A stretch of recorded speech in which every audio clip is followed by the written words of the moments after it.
Good afternoon, everybody. Welcome to this week's We Are Careers. Very, very good to have you all with us. It is the week of the year that is like birthdays, Christmases, and any other celebration rolled into one for careers professionals.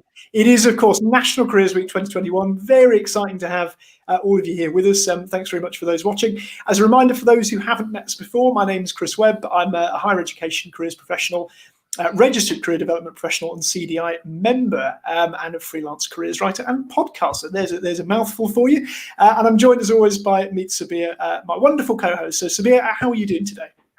Do you know what? It's I'm doing really well. And Bernie, for those of you who haven't, we're going to be introducing our guest very shortly. Bernie's just actually just been making us giggle. He's got so many weird and wonderful props and things. So I'm actually full of beans today. So thank you, Chris, for asking.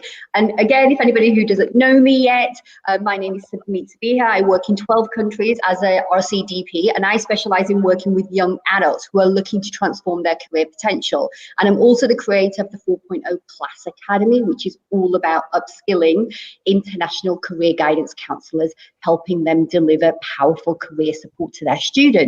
Now, for those of you who are watching, we love hearing from you. So welcome. I can see that people are joining us live right now. And today we are a little bit later than normal. So if you can hear us and see us, hit that like and share button. Now, we want to hear from you also as well is, what's your name? Drop your name in the comment section and let us know what type of work do you specialize in. We'd love to hear and love to see the breadth and range of members that we know that watch this. And then also as well, Chris, so what do we have coming up today in the show? Yes, thanks, Sabiha. So yeah, big show today, as befitting a big week in National Careers Week 2021. So there's already been quite a lot of activity this week. There's been the great debate on careers yesterday, which we're going to kind of talk about a bit later on in the show. And we've got obviously some really exciting stuff coming up, including the UK Career Development Awards next week. But the main focus of what we're going to be touching on is obviously National Careers Week itself. And we're absolutely delighted to be joined by Andrew Bernard, who's here with us today. We're going to do proper introductions in a second. And we're going to be talking all about his experience with National Careers Week and sort of looking ahead to this year's programme that's happening this week and obviously into the future as well. So I think it's going to be an absolutely jam-packed show. And as you said, Sabiha, full of props and all other things besides. Later on, before we kind of finish the show, we're also going to be giving a bit of a shout out to somebody very special or a few very special people, but I will leave that for you to kind of touch on, Sabiha. So yeah, over to you for our kind of shout out, good news stories and introductions. Thank you for that, Chris. So as our regular viewers will know, and welcome to all of you that are watching us. And if you're watching us first time as well, thank you so much for joining us. We love seeing new faces on our show. Now, each week or each show, we ask you, the viewers, to either nominate yourself or another member from our community who's doing outstanding, inspirational and creative out-of-the-box approach to their work. Now, we're doing it a little bit different today because, as you know, next week we've got a bumper week because we are going to be doing the UK CDI Awards. And so we're going to be giving a nod out to all the nominees in the CDI news, as always, and a list of all the nominees and all the different categories, as well as all of the CDI news and the sort of more general news will be available, as always, in our resources document. So again, where are people watching from today? Please put your comments in the comment section from us. And I can already see we've got John Morrison. Hi, everyone from a cloudy Manchester. Yes, John, it's been really foggy here in the Northwest, hasn't it? Welcome. I've got another Facebook user saying, hello from misty Malvern area. Thrilled to see Bernie. Already people loving, glad to see you here. And then John Morrison has also put in, and this is a really good note, and I'm going to come to you now, Bernie, is hashtag NCW 2021. Twitter hashtag is fantastic to view.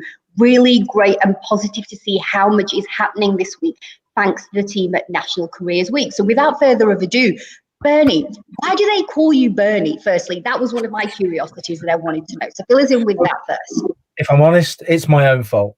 Can you hear me okay? Yeah, if it's my own fault. Because I realised, and it's actually a career-related story. When I was at school, as you have at school, you have nicknames. I imagine you were called Webby at school, Chris? Well, it's still now, in fact. Yeah, not just because of your web tans and stuff. But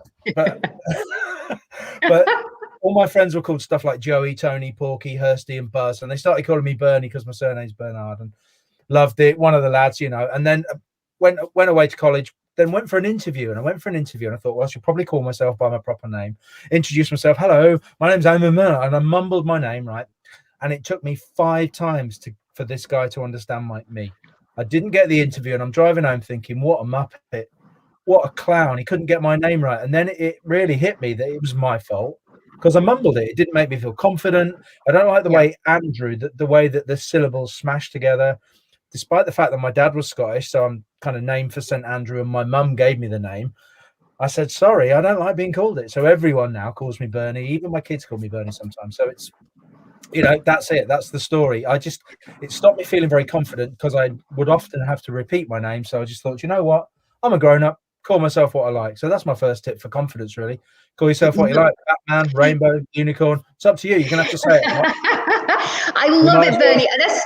And as somebody who has a challenging name to pronounce, I completely resonate with you. And that's why I always make a point of taking my time. So I love that tip about, how to feel confident when you have a name that, whether it's because you're nervous, because you're coming into an interview, or maybe perhaps it's a little bit different or unusual. How do you approach that? Now, regarding our field name, you're going to use it for the rest of your life. So give yourself a name you're happy with. Other people don't have to like it. Unless it's offensive, then don't call yourself. Agree. We want to kind of avoid that, don't we? We do want to avoid that. Now, we always ask our guests, Bernie, to sort of share a feel-good story. Now, I hear on the grapevine that you, and I can see a little bit of a teaser behind you, that you've written a book. So tell us about that. That's the one that's pointing in the right direction. Come on, Bernie. Yeah.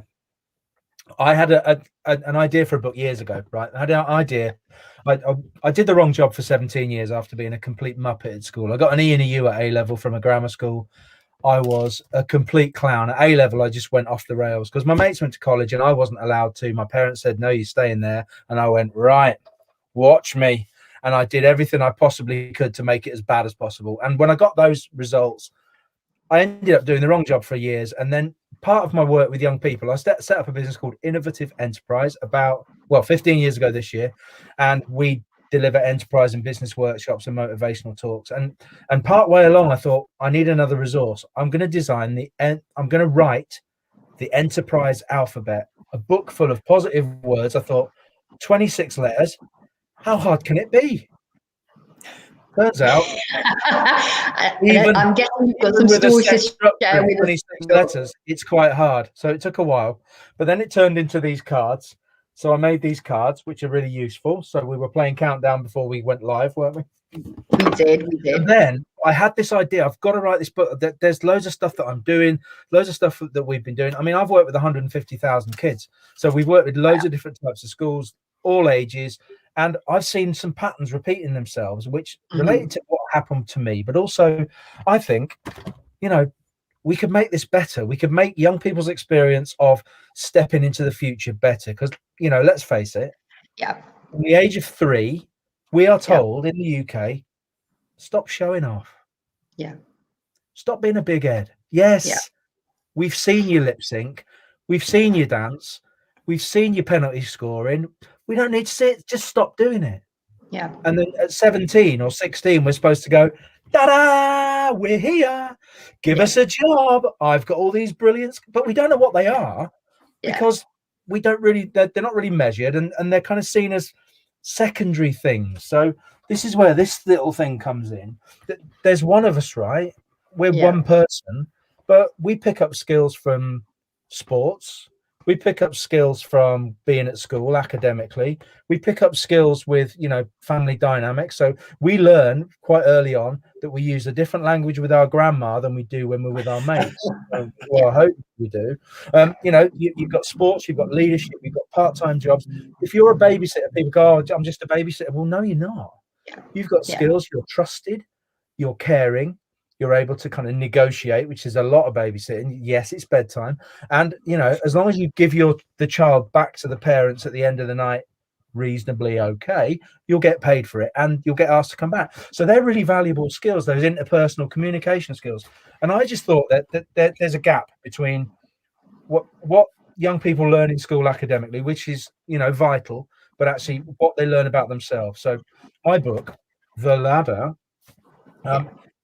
the second thing is, supporting young people towards confident career choices. And I think that's really important. It's the confident bit that I think we're missing, because I've been into schools and said, oh, tell me one thing you're good at, and I've had kids go, absolutely nothing. And it's like a badge of honor. I was the same, but you know, peer pressure squashes that, culture squashes that. So I think there needs to be a set of tools that allow us to kind of explore those things from a really early age. Because so I've done this thing called the CASC. It's called the Continuum for the Acquisition of Skills and Knowledge. It's a bit of a fancy name for a load of different tools that you can use at loads of different times in your life, so that you can work out what you're good at, what you like doing. So Bernie, can I ask, is the book aimed at young people directly, or is it aimed at practitioners like us who can then use the tools to work with the different demographics? And is it, can people use the tools? Sorry, a couple of questions there. And can the tools be used across the broad age range? Because we know we have a lot of members who not just work with young people, even though I know Chris and I specialize in that area, but we have a lot of members who also work with, young adults, older adults, mature workers, people coming back into the workforce, such as mums, etc. So who's the book for? The core audience is educators, and it's educators across all subject areas. There's 20 different tools in there in a thing called subject step ladders again, where you can link every subject using these kind of basically almost like generic tools, some of which you've seen, some of which I've created specifically for this book. So that's one thing. And don't get me wrong, schools are not they're not a work factory shop floor. They're not just to get you into work. But if you get young people saying, well, why are we learning RE? What's the point of that? Or when will we ever use this maths? There's some tools and tips in there that can help you answer those questions and kind of bring some of that stuff to life. When I set up my business up, the strapline is bringing the future to life. So I decided, and that's basically what the book's about. It's also for businesses, for helping and support young people. And it's also for parents and carers as well as the tools obviously are in there for the young people as well, which are downloadable from the Crown House website when you buy the book. So it's basically a toolkit with loads of it. One last thing to say about it. Chapter 3 is all about research on equality of opportunity. So I've condensed loads of resources, loads of research from loads of different places that look at underrepresentation from specific groups of ethnic or kind of financial backgrounds that are excluding them from other areas, challenging stereotypes as well. So looking at things like, just because you go to an independent school doesn't mean you have to go to university or have to be a company director. If you are interested in engineering, do an apprenticeship. And it's basically about those, trying to kind of just look at the mindsets of everyone involved in the process of careers education to help them to think more broadly. It sounds to me like, Bernie, you've crammed so much into that one book and it's doing so many things. And I know somebody in the comments has just said, I guess the details will be in the show fact sheet. 100%, yes, we'll not only will we be dropping you where you can sort of get your hands on Bernie's book, but also as well how you can get in touch with him as well. But also, if you have questions right now, we have him here in the show live right now. So put your questions, if you've got any questions about anything, any of the subjects that Bernie's just talked about, drop them in the comment section and we'll make an effort to get to it. So. Oh, we've lost it. I'll take over from there. Well, that was a great segue. Screenshot of her there. She looks funny. Right. No more props. We said no more. No, a brilliant segue because everything that you've mentioned there in terms of helping people feel more confident about career choices, all of that, of course, connects with what we're talking about today in terms of National Careers Week. And obviously, one thing we didn't mention at the start of the show is that it's a special birthday, 10 years of National Careers Week. 10th it really is, yeah. Which is great. And obviously, I think, everyone that we know who's kind of been involved with the National Careers Week cause, such as yourself, Nick Newman, Janet College, over that period of time, all of your ambassadors, National Careers Week ambassadors, everyone still seems just as passionate, about the cause of National Careers Week. So can you sort of tell our viewers a little bit more about, I suppose, what it's been like, that journey with National Careers Week, and I guess, any kind of particular achievements you're really proud of in terms of what National Careers Week has done, during its lifetime, I guess. Well, as most of you will probably know who are listening to this, if you're involved in careers in any way, National Careers Week started as the Save Careers campaign in 2011, when a new coalition government came in and put a red line through lots of different budget figures, one of which was careers education, and obviously it's been kind of up and down since then. So the idea from Nick, in it's the relative infancy of Twitter, was to get brilliant practitioners like yourselves sharing what they're doing with each other, magpieing. I mean, teaching is a brilliant profession for magpieing, finding out what other people are doing. Not everything works everywhere, so taking things, adapting them, and you know, that's where it started from. After a couple of years, we then were joined by, I mean, I say I wasn't really involved in it until about 2015, when I was started as an ambassador. But what happened was then RBS came in, sponsored it, very, very light touch sponsorship. They just said, yeah, we'll support you. Basically have a tiny logo on everything and have one day, you know, have the Monday of the week. That's basically it. They've been amazing. They've just morphed into NatWest Early Careers, and they've been an absolutely brilliant sponsor. They really supported us with the NCW TV last year, and the journey has been fantastically creative. It's kind of non-stop. It's supposed to be all of our part-time jobs, apart from Nick. Nick's kind of, you know, the only person that works most of his time on it. The rest of us are all doing other jobs, and this is, when you look at what happened on Monday, we had 100,000 visits nearly to the virtual careers fair, which only went live. I mean, I wish we'd had it for about a month before, but we were still building sponsors. We were still building the platform, which tells you that, you know, that we're not some massive corporation. It only went live at 9 o'clock on Sunday nights. To have 100,000 visitors on Monday was just, I mean, we're trying to get our head around the statistics. We've got statistics now. We're having to buy statistics packages because the ones that are provided free just don't do the level of detail that we've got. So it's humbling, it's amazing. And when you look down the timeline, look down the NCW 2021 timeline, and the other ones that people are using, the, you know, their own version of our hashtag. So look at National Careers Week 2021, NCW 21, but the official one is NCW 2021. Just look down the range of people that are getting involved, all the schools, the adaptations they've done, the way they've used the materials that we've created. And one of my jobs is to do the design. So when you see your own design out there being used, being adapted, some young people coming up with brilliant ideas using your stuff, and teachers adapting it and putting it out across their platform, it's really humbling. And we kind of have to pinch ourselves that the group chat is just going the whole time. Have you seen this? Have you seen that? Have you seen this? It's amazing. I mean, you probably tell how excited I am about it. We're on that little bit of exhaustion high at the moment. Yeah. And all my time on a screen and taking over some of the accounts and just kind of keeping them going. But yeah, engagement has been unbelievable this year. That's basically. No, and I think, as you say, Bernie, I mean, there's been some really kind of good, great sort of comments in the chat. Someone sort of mentioned, you know, National Careers Week team doing an incredible job. Hard to believe it's been sort of 10 years, really influential campaign, which is great. And John Morrison's kind of come back in again, not just about the resources, but also that kind of guidance. And I think particularly the drive on social media, because that's something where I know we've talked about it in previous shows as a profession, you know, shouting more about what we do, but also using it as a platform for getting stuff in the curriculum in schools. And I know when I worked in schools, it was there as I could take it to SLT and go, yeah, look how big National Careers Week is. We can get, you know, sort of partners in to kind of film in the school. And we did that for a couple of years.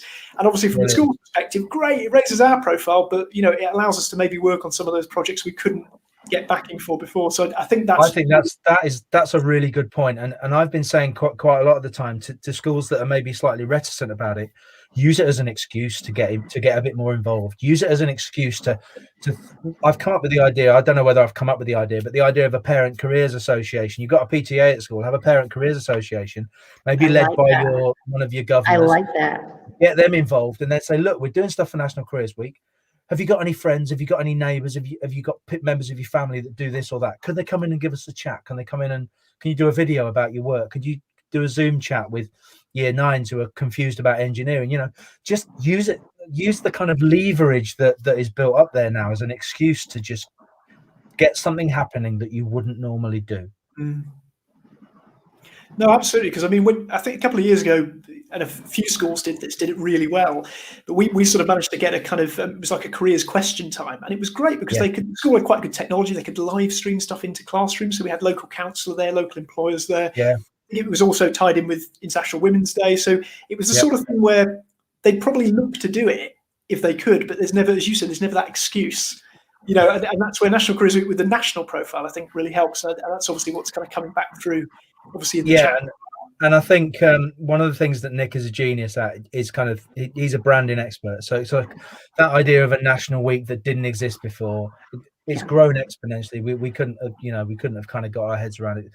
He was the one that wrote on the back of an envelope, "Oh, why don't we do a virtual careers fair? Because we can't do this." And this was November. We hadn't even started thinking about it till then. So to have, I suppose that's also where the relationships, the partnerships that we built over years means that we can say to someone who's maybe in a different field, they can say, well, do you want to put some stuff in here? Or, we'll do you a deal if you want to come in and so there's no core funding. So our funding comes from sponsorship from organizations, which is why we have quite an unusual kind of bunch of people that are involved in us. That's not to be rude. That's just thinking that there are organizations that want the reach, that want to kind of get out there and share what they do and what careers are out there, but you wouldn't necessarily hear about them before. So yesterday was Tidal Tuesday. So we had Careers at Sea sponsoring us. They've sponsored us now for about the last 4 years. That's everything that's not the Navy. And you think, well, it's not that much. But if you think 95% of goods come to the UK on the back of a ship, that gives you an idea of the scale of the logistics, the ports, customs officials, all the engineering that goes into it, the different special types of ships and seafaring things that you just wouldn't find out about. So the apprenticeships that fall out of that, and then the logistics things that go into different regions it's a huge industry. So that's one of the things we love. It's getting these niche organizations in, like Careers in Racing as well as another one. We've also got the NHS. You may have heard of them. Just a little bit, Bernie. But I saw a tweet and I saw the updates today about how you promote it, and that's today. That's today, exactly. And that brings me on to actually, because NCW 2021 promises to be bigger and better, and you've talked about it. And I love the fact that you have got a ragtag bunch of people that have come together, that have grown it into what they have. What highlights should CDI members look out for this year, and what exciting developments do you see happening in in the future, in the next sort of 10 years to come? And in particularly, I'd love to hear as well, particularly for our members, who don't necessarily work in the educational sector, should they be getting involved with, the NCW? Is that what's on offer there as well? Because I know that there is, but I think often there's a myth that it's just about educated, or it's just for educators, it's just for students. But actually, I've attended your events, and I know that there's a lot more that goes on as well. So tell us about that, Bernie.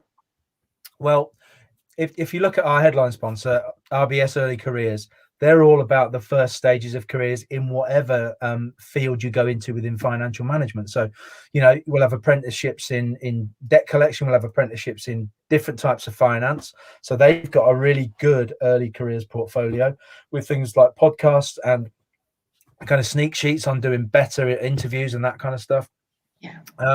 Coming up this week, in fact, coming up tomorrow, it's World Book Day. And for the last year or so, we've heard about teachers. We've only had a couple of these, but a couple of teachers said, "I'd really love to do National Careers Week, but it's World Book Day at the same time, and we just don't have time to plan." So because I've written a book and I've gone through the process, and I thought, it'd be dead easy. I'll write a book, it'll go to an editor, then it'll get published. It was 18 months ago when I finished writing it to it being on the shelf. So I learned quite a lot about the publishing industry. So I did this little resource called What's Your Story? What's your story? So we've got story starters about writing COVID superheroes. We've got a cover template. We want to see them writing covers, and we've also got all of the jobs that are involved in publishing. So, and they're also available as like cut out trump cards as well, with skills at the bottom. So young people in primary can think about, well, I'm really good at drawing, or I really like words, or I'm good at organizing. So which one of these jobs would be good? So we're trying to kind of be as nimble and reactive, but also kind of predictive as well, and thinking about what people are going to want from us. So that's what's coming up for the rest of this week. We've also got a skills day. Now, skills days came out on the 20th of May last year, because we realized that we were doing a lot for kind of traditional careers, if you like, but not much for skills, not much for apprenticeships, not much for kind of I suppose more craft, artisan, sports, arts, drama, those kind of skills. they're all in the mix, but we wanted to do something that allowed people to show. So because people were at home, they were on lockdown, the weather was brilliant. We had some amazing submissions. We had people doing gymnastic displays in their gardens. We had people doing the top bins football stuff, bouncing it off the top bar.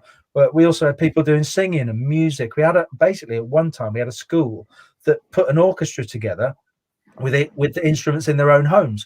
So we wanted to bring that alive. So that tomorrow as well, we've got another one there celebrating apprenticeships and celebrating alternative pathways into careers. What's happening in the future? We've been absolutely, like I said, we've been really humbled and amazed by how well the virtual careers fair's taken off. Ken, the guy that does all our design, has just been brilliant. Ken and Dan work behind the scenes to build the thing, and we built it so that it was really simple. That's one of the things that I think we've got quite right. There's one simple message. Here's what it is. If you work with young people, you're working in careers, come to our website. You'll find stuff really easily. It's really simple. Dip in, dip out. And because we've gone online now, well, I mean, we've always lived online as National Careers Week. We've always been a resource hub, but we've changed all of our materials to editable PDFs. So things like the Launch Yourself Guide, which is a kind of Key Stage 3-4 booklet, which again works on personal skills, works on confidence, works on attitude, but also works on doing some homework on what types of careers could you do. So I work from this idea that that's how many careers you could do, and if everyone looked at those, it would be overwhelming. What skills what do I like doing? What am I good at? What would I be qualified for? And then you get to somewhere where you've got 4 or 5 different careers that you might want to look at. That's one of the main things I want to do. It's just take this overwhelm, this kind of massive like a roar of noise coming towards you, and just kind of narrow it down so that it can be quite focused. So then someone can actually help you with your ladder so that you're able to climb up it. So someone's there footing the ladder at the bottom, and it's up against the right wall, and it's the right height, and it supports your weight. So I mean, that's a ridiculous metaphor, but you get what I mean. The idea is just to kind of narrow down, and that's what we really want the whole of National Careers Week to be about, to just say there is a lot of stuff out here, but actually let's start narrowing it down. And with the expertise of teachers and CEIAG professionals, they can really help to narrow that down based on that young person's confidence, their skills, their abilities, and the potential that they see that they haven't yet tapped. And I think, as you said there, Bernie, it's in that way it makes it not just about jobs, which I think all careers professionals are really kind of pleased when they hear that that focus on career is that sort of life's journey, rather than just that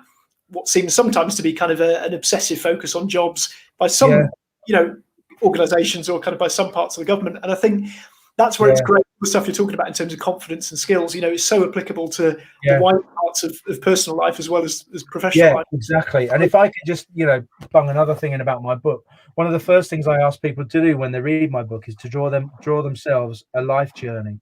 Because every single one of us has had things happen along the way that we meet people. We go to university in Nottingham. We've never been there before. We meet someone who lives nearby. You end up moving to Nottingham. Well, how's that going to change your career plans? I don't know. Then you have children, or you decide to move for a different school and you change jobs, or your partner gets a job overseas. You have to go to America or the UAE or wherever it is. So there's a lot of life. And once you kind of set out towards kind of narrowing down what your skills are, you're much more likely to have a happier and fulfilling life as well as career. And I think that's really important to get those two things put together. No, that's fantastic, Bernie. And we're kind of coming sort of towards the end of the show, but a question's kind of come through from John Morris, which I think we'll pick up if that's okay. Obviously, you've mentioned you've kind of been doing National Careers Week as an ambassador since sort of 2015, but I know you're very connected with Nick, who's been there for the whole period. John asks, John sort of asked, what's been a personal highlight for you, I guess, during your time working with National Careers Week? And a follow-up, what's been the most unusual job or career you've come across in your adventures so far, I guess? Oh, okay. I saw one today, which was brilliant, which I didn't even know. Someone that renders 3D skeletons for kind of digital characters. I didn't know you had to do that. I thought you could just build, but no, they render a skeleton. But that's a pretty weird job. That's a pretty It weird job. is. It is, I live Bernie. in the countryside, I and agree. another job is Disney a do mole. amazing stuff with stuff like that. Actually, Yeah. there's some really phenomenal videos actually that Disney have produced, the behind the scenes of the robotics and stuff, and how that's actually translating not just on film, but actually in medicine, and how sort of, you know, people that need sort of extra limbs and things like that as well. And it's just fascinating, Bernie. I agree. The host Brilliant. career. I'll have to look out for those. That sounds like a Pixar type thing. Another weird one. I live rurally now, and one of the weirdest jobs ever. It's a traditional job. It's a mole catcher. It's a really strange job. They set these, and then what they do after they've caught the moles for that particular farmer, they take the moles and they hang them on the fence. So a line of moles, because they get paid £7 a mole or whatever it is. So they want to prove that they've caught 15 moles. So when they go for that with the hand out to get them. See, we didn't think we were going to be getting a weird job. We didn't think we were going to be getting up-to-date labour market information on mole catching today, but here we are. You never know what you get when you tune into. It's absolutely not up to date. In terms of highlights, I think last year was a massive highlight when we had our launch event at the Royal Society. The beautiful marble rooms. Two things. One, when we showed our Hope film, there wasn't a dry eye in the house. Everyone was kind of dabbing their eyes after that film. Believe has been received in the same way this year. People have loved that.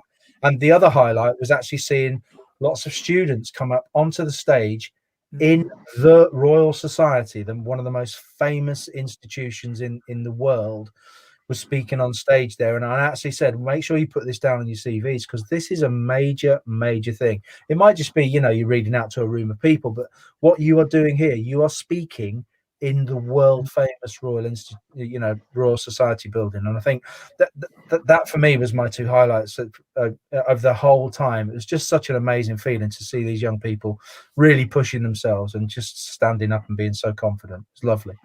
No, and as you say, the two videos you mentioned there, the Hope and Believe videos, we'll make sure we pop those in the resources document, but they are fantastic. I went to University of Lincoln, so I love the Believe one. It was all shot in Lincoln. It is.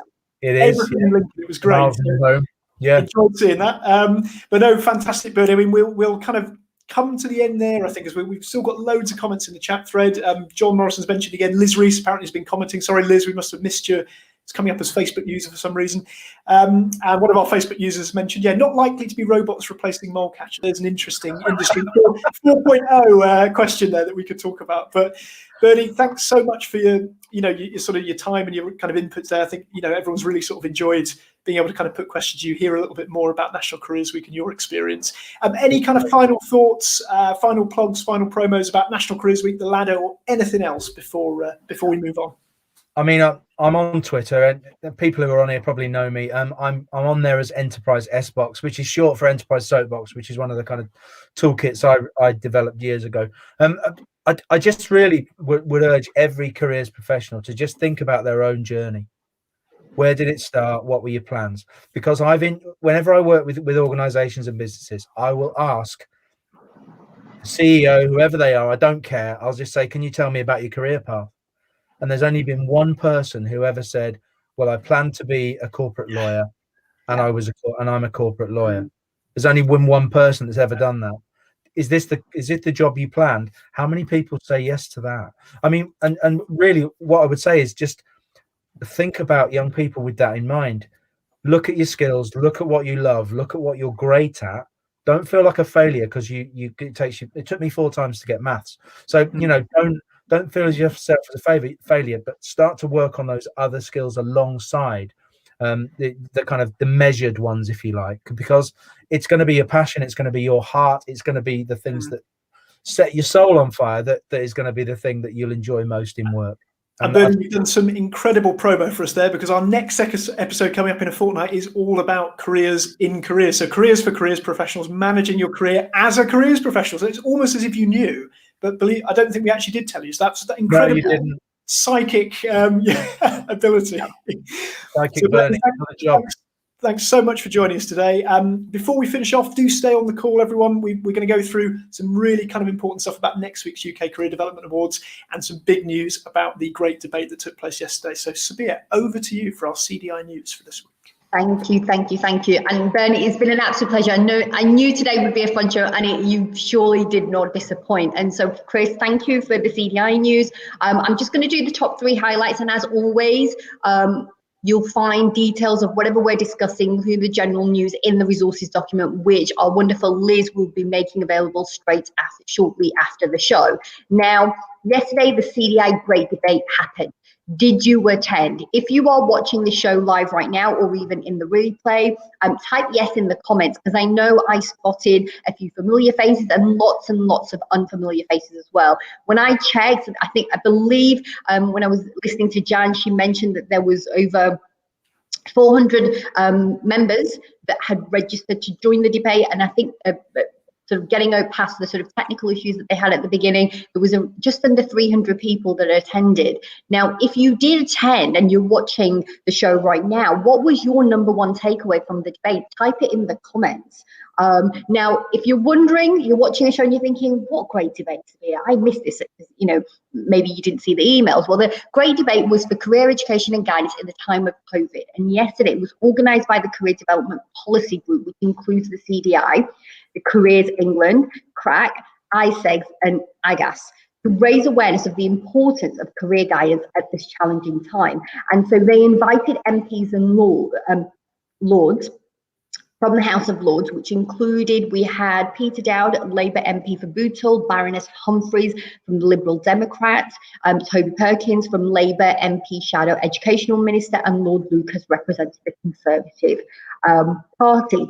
And they discussed how best to take these issues moving forward with the government and other key stakeholders. Now, if you missed out and you're thinking, crikey, I wish I'd watched this, don't worry, it was recorded and the recording will be made available shortly, so check your inbox.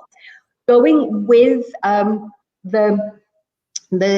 sort of the debate, there was also a briefing paper that was made available, which will be included in the resources document, and also Tristram Hooley, who was chairing the meeting, and the CDI team will be putting together a summary paper of what was covered, and once that's available, we will let you all know.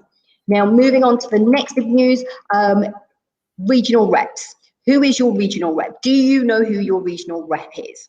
And maybe for some of you, you do, or maybe some of you are wondering, I don't know, I didn't even know there is a regional rep. Well, the great news is that each area of the United Kingdom has a regional rep, and all of the regional reps are now hosting online members meeting. And I can let you know that the Northwest Regional meeting will be taking place today between 4 and 5:30 p.m. and it's still not too late. If you're from that region and you want to take part, you can still do so.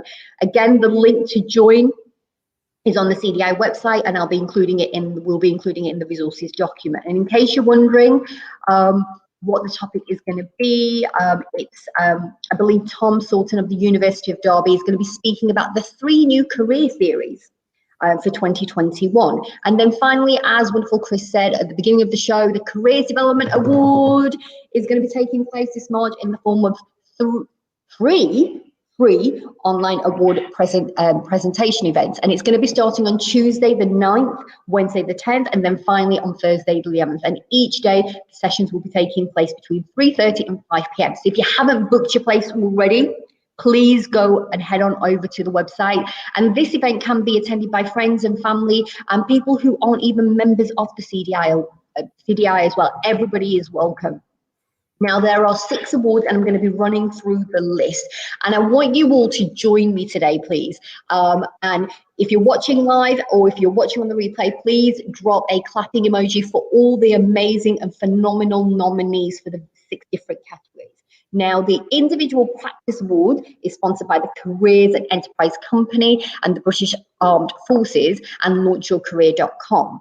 And the Career Advisor / Coach of the Year, we have 3 nominations. The first one is Chris Target, Careers Advisor CXK, Francis Cushway, Careers and Maternity Coach, and Rob Jones, Careers Advisor Career Connect. So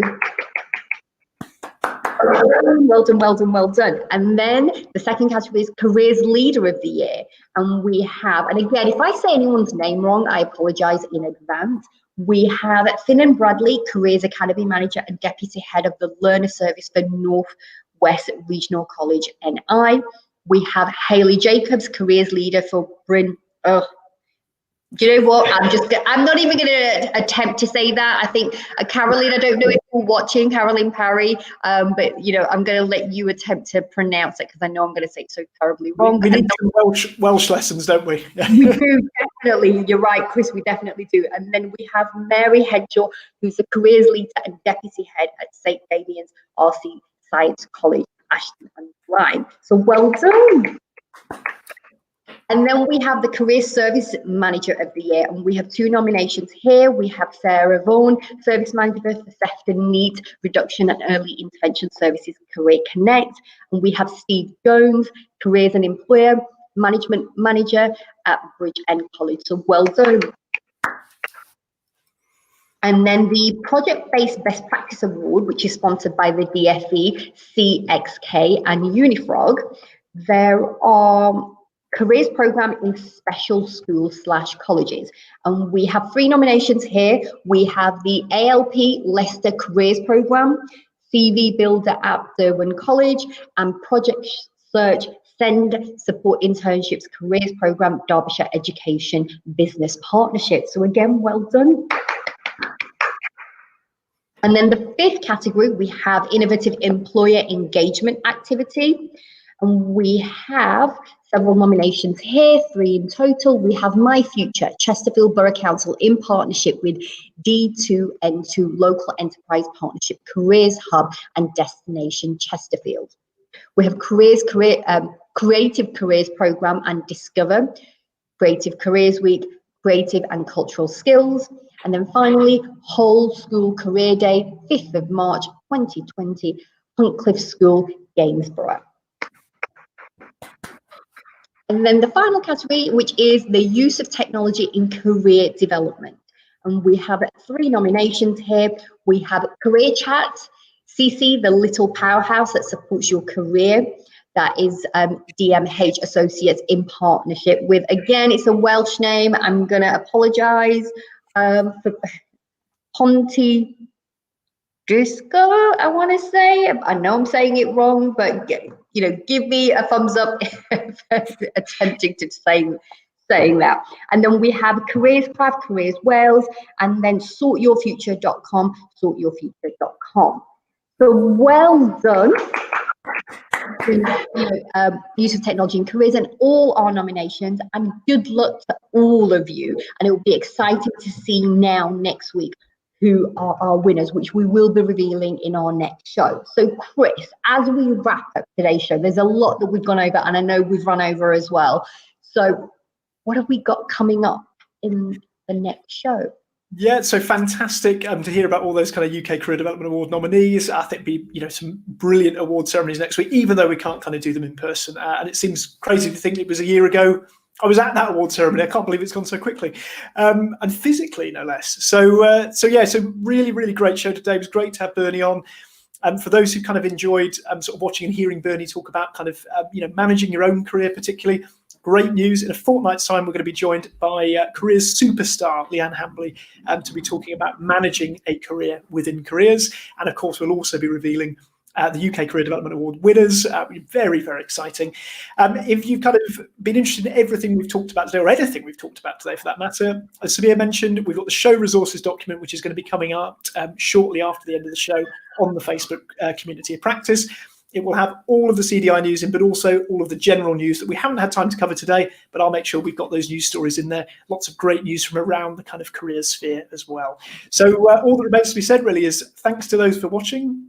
Thanks to Sabiha as always for being a wonderful co-host. And to all those watching at home, have a great week, and we'll see you in a fortnight's time.